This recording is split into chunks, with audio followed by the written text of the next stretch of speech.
So, ayan, good morning. Ay, good afternoon na pala. So, may nag-comment. Sabi niya, bare minimum cyst.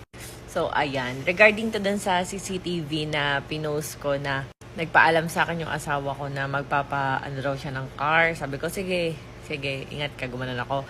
Tapos nag-kiss sa akin. Tapos, ano nga yun?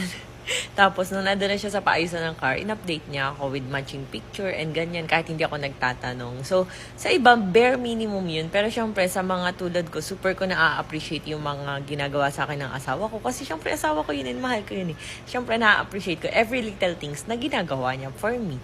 And, di kaya lahat ganun. Meron kayang mga tao na hindi marunong mag-update, magsasabi nandun na, kagaya ko, Diyos. Minsan kasi ganun ako sa asawa ko, mag-update ako. Daddy, nandito na ako sa ganyan. Minsan nalilimut ako magpaalam. So siya talagang never siya na umalis nang hindi nagpaalam. At never